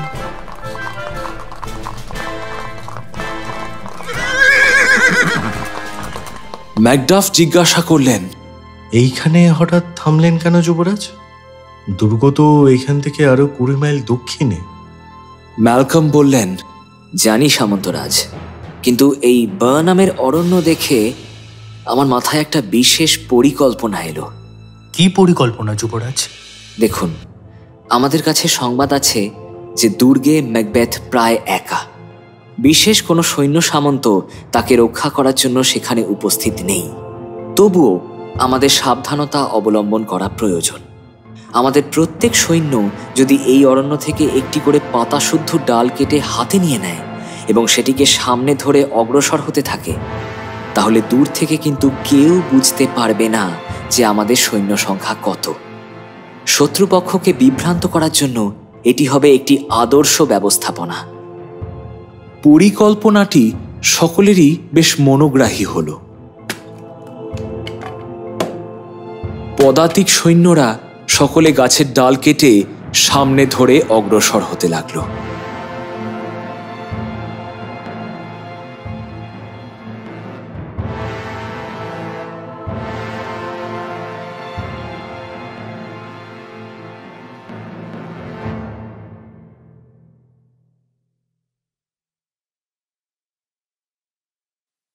তখন সবে ভোরের আলো ফুটেছে। দুর্গের অন্দরমহল থেকে বহু নারীকণ্ঠের আর্তনাদ এবং ক্রন্দনে চমকে উঠলেন ম্যাকবেথ। দ্রুত পায়ে তিনি এগিয়ে গেলেন অন্তঃপুরের দিকে। লেডি ম্যাকবেথের শয়নকক্ষের বাইরে নারী পুরুষ নির্বিশেষে সকল ভৃত্যরা ভিড় করে আছে। ম্যাকবেথকে দেখেই তারা সংযত হয়ে সরে দাঁড়ালো। বিহ্বল কণ্ঠে ম্যাকবেথ জিজ্ঞাসা করলেন, কি হয়েছে? একজন ভৃত্য অশ্রুসজল চোখে জানালো তাদের রানীমা লেডি ম্যাকবেথ ঘুমের মধ্যেই শেষ নিঃশ্বাস ত্যাগ করেছেন। এক চরম শূন্যতা গ্রাস করল ম্যাকবেথের শরীর ও মন। শূন্য দৃষ্টি নিয়ে তিনি ফিরে এলেন নিজের কক্ষে। চতুর্পাশের পৃথিবীটা যেন দোদুল্যমান। প্রবল স্রোতের মুখে আঁকড়ে ধরা শেষ সম্বলটুকু আর নেই। ম্যাকবেথের কণ্ঠ থেকে বেরিয়ে এলো এক বিষণ্ণ স্বগতোক্তি। এত কিছুর পরে ওকেও চলে যেতেই হতো, চলে যেতেই হতো। এমন একটা ঘটনাও আজকেই ঘটতে হলো। দিনের পরে দিন আসে, সময় এমন অলস গতিতে বয়ে যায় যে টেরই পাওয়া যায় না যে সে কখন চলে গেল। তারপর হঠাৎ জীবনের শেষ মুহূর্তটা সামনে এসে দাঁড়াতে হয়। আমরা বুঝি না প্রতিটা দিন আসলে আমাদের আলো দেখিয়ে মৃত্যুর দিকেই নিয়ে যায়। নিভে যাও জীবন, নিভে যাও। একটা ছোট্ট মোমবাতির মতন তুমি নিভে যাও। জীবন যে আসলে একটা ভ্রাম্যমান ছায়া, এক অপক্ষ আনাড়ি অভিনেতার মতন মঞ্চের ওপর সে যথেষ্ট লম্ফঝম্প করে, আর তারপর কেউ আর তাকে মনে রাখে না। এ হলো এক মূর্খের কাহিনী, মূর্খের কাহিনী, যেখানে ঘটনার ঘন ঘটা থাকে কিন্তু কোনো ঘটনারই কোনো তাৎপর্য থাকে না, তাৎপর্য থাকে না। Tomorrow and tomorrow and tomorrow creeps in this petty pace from day to day to the last syllable of recorded time, and all our yesterdays have lighted fools the way to dusty death. Out, out, brief candle. Life's but a walking shadow, a poor player that struts and frets his hour upon the stage, and then is heard no more. It is a tale told by an idiot, full of sound and fury, signifying nothing. Nothing.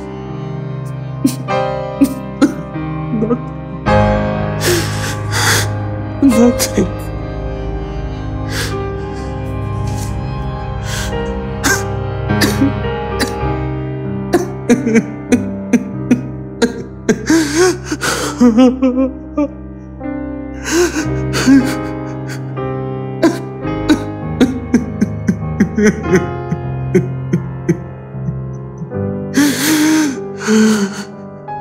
এক অনাবিল অকৃত্রিম কান্না উঠে এলো ম্যাকবেথের কণ্ঠ বেয়ে। হৃদয়ের গভীরে জমে থাকা সমস্ত যন্ত্রণা যেন আগল ঠেলে বেরিয়ে আসতে চাইছে। কান্নাই যেন একমাত্র মুক্তি, কিন্তু সেই মুক্তির সুযোগও ম্যাকবেথ ভালো করে পেলেন না। এক দ্বাররক্ষী ছুটে এসে জানালো উপত্যকার উত্তর প্রান্তে সে নাকি এক অদ্ভুত দৃশ্য প্রত্যক্ষ করেছে। প্রভাতের ক্ষীণ আলোয় সে যা প্রত্যক্ষ করেছে তাতে তার নাকি মনে হয়েছে বার্নামের নিবিড় অরণ্য ক্রমশ দুর্গের দিকেই এগিয়ে আসছে। এক ঘোর আতঙ্ক গ্রাস করল ম্যাকবেথকে। তিনি দৌড়ে উঠে এলেন দুর্গের ছাদে। দৃশ্য দেখে তিনি আসল ব্যাপারটা অনুধাবন করতে পারলেন। সৈন্যদল বৃক্ষ শাখা দিয়ে নিজেদের সংখ্যা আড়াল করার চেষ্টা করছেন, আর সেই কারণেই মনে হচ্ছে যেন গোটা অরণ্যটা এগিয়ে আসছে দুর্গের দিকে। ব্যাপারটা সাধারণ হলেও তিনি এটা একেবারেই মন থেকে মুছে ফেলতে পারলেন না। ডাকিনীদের ভবিষ্যৎবাণীর কথা তার মনে পড়ে গেল। তবে কি তার অন্তিম মুহূর্ত আসন্ন? এই কি তবে সেই ভবিষ্যৎবাণীর প্রকৃত অর্থ? তবে না, কোনো নারীজাত মনুষ্য সন্তান তো তাকে হত্যা করতে পারবে না। তার কিসের চিন্তা? আসুক শত্রুর দল, দেখা যাবে।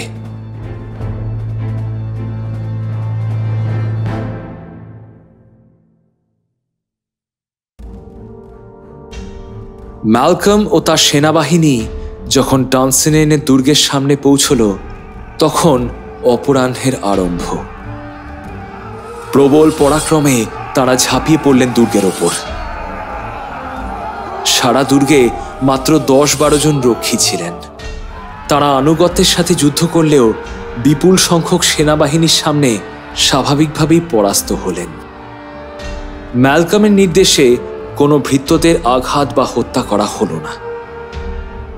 ম্যাকডাফ এবং অন্যান্যরা গোটা দুর্গে হন্যে হয়ে ম্যাকবেথকে খুঁজে বেড়াতে লাগলেন। ওদিকে ম্যাকবেথের হাতে ইতিমধ্যেই বেশ কয়েকজন সৈনিক নিহত হয়েছেন। দুর্গের পিছন দিকের উন্মুক্ত প্রান্তরে বেরিয়ে এলেন ম্যাকবেথ। চিৎকার করে বীর দর্পে বলে উঠলেন, দেখি কার সাহস আছে আমার সামনে দাঁড়ানোর? কে হত্যা করবে আমায়? কে? কোথায় কোথায় আমার অলৌকিক আততায়ী? কোথায়? পেছন ঘুরে দেখ নরকের কুত্তা, পেছন ঘুরে দেখ, স্বয়ং মৃত্যু তোর পেছনে দাঁড়িয়ে।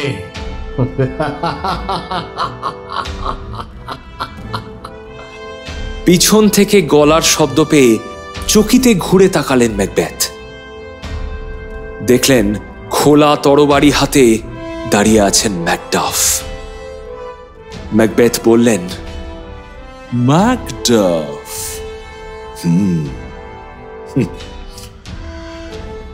আমার তরবারি ইতিমধ্যেই তোমার পরিবারের রক্তে রাঙা হয়ে আছে।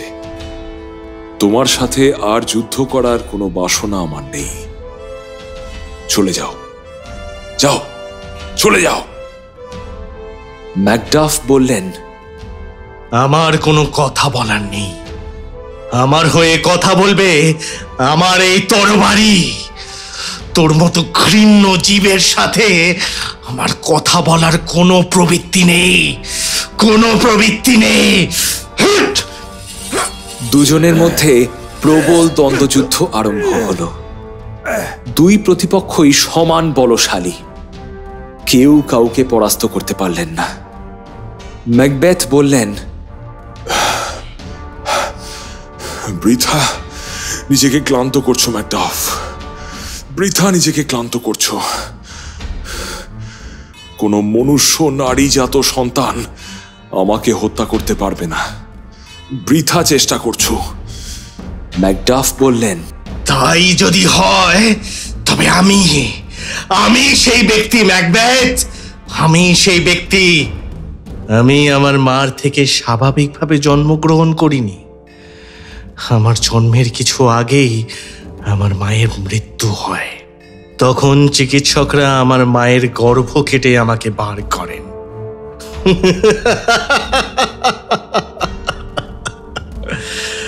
আমি সেই ব্যক্তি ম্যাকবেথ, আমি সেই ব্যক্তি। আতঙ্ক আবারও গ্রাস করল ম্যাকবেথের হৃদয়। তবে এই ছিল সেই ভবিষ্যৎবাণীর অর্থ। যদিও তিনি মুখে কিচ্ছু প্রকাশ করলেন না। দৃপ্ত কণ্ঠে তিনি বলে উঠলেন, যাই হোক না কেন, আমি ওই ম্যালকমের বশ্যতা স্বীকার করব না। আমার শেষ নিঃশ্বাস পর্যন্ত যুদ্ধ করে যাব আমি। আবারও দুজনের যুদ্ধ শুরু হলো। কিন্তু মনের জোর বড় সাংঘাতিক জিনিস। ম্যাকবেথের মন দুর্বল হয়ে পড়ায় তিনি ক্রমশ পরাস্ত হতে শুরু করলেন। আঘাতে আঘাতে জর্জরিত হতে থাকলো তার গোটা শরীর। সহসা ম্যাকডাফের তরবারির এক মোক্ষম আঘাতে ম্যাকবেথের মস্তক ধর থেকে বিচ্ছিন্ন হয়ে ছিটকে পড়ল মাটিতে।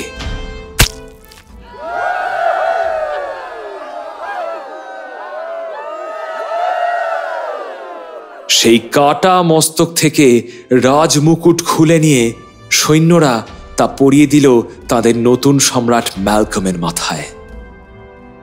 সকলে জয়ধ্বনি দিয়ে উঠল, হেল কিং অফ স্কটল্যান্ড, নতুন সম্রাট দীর্ঘজীবী হন।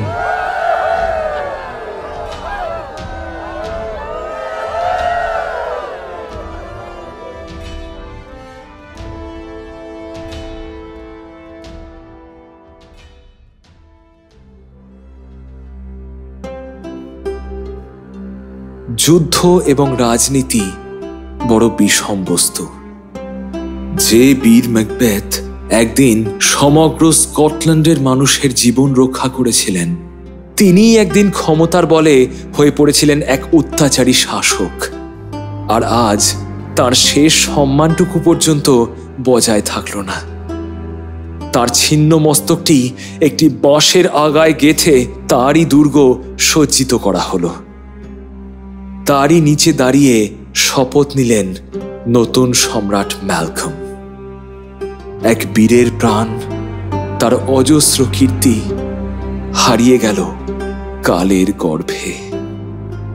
ম্যাকবেথের নাম সমগ্র দেশের মানুষ অচিরেই ভুলে গেল।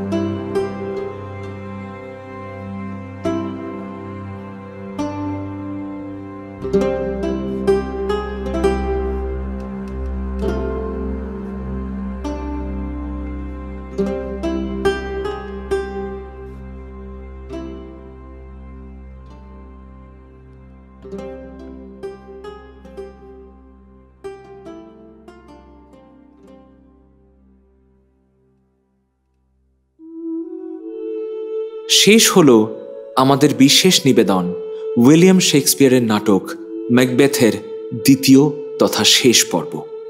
কাহিনীর অনুবাদ, অডিওরূপ, পর্ব পরিচালনা, প্রোডাকশন ও সাউন্ড ডিজাইন আমি শীর্ষেন্দু ভৌমিক, সহ পরিচালনা ও প্রযোজনা স্বাগতা সাহা ভৌমিক, পোস্টার ডিজাইন অভিব্রত সরকার। গল্পের সূত্রধর, গল্পের কথক ম্যাকবেথ, ম্যালকম এবং বৃদ্ধ ডাক্তারের চরিত্রে আমি শীর্ষেন্দু। লেডি ম্যাকবেথ, দ্বিতীয় ডাকিনী, ফ্লিয়ান্স এবং ম্যাকডাফের শিশু সন্তানের চরিত্রে স্বাগতা।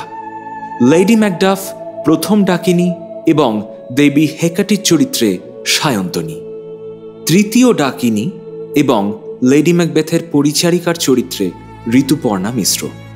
সম্রাট ডানকান, ম্যাকডাফ এবং অশরীরী তিন অস্তিত্বের চরিত্রে শুভদীপ। সামন্তরাজ রস, মদ্যপ দ্বাররক্ষী এবং আহত সার্জেন্টের চরিত্রে প্রভাকর।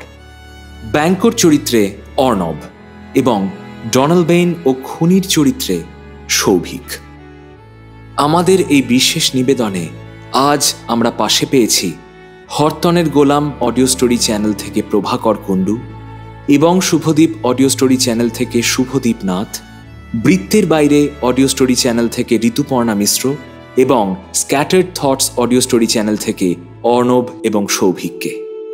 ওদের সকলকে অজস্র ধন্যবাদ জানাই এই বিশেষ উদ্যোগে আমাদের পাশে থাকার জন্য। ওদের চ্যানেলের লিংক আমাদের ডেসক্রিপশন বক্সে দেওয়া রইল।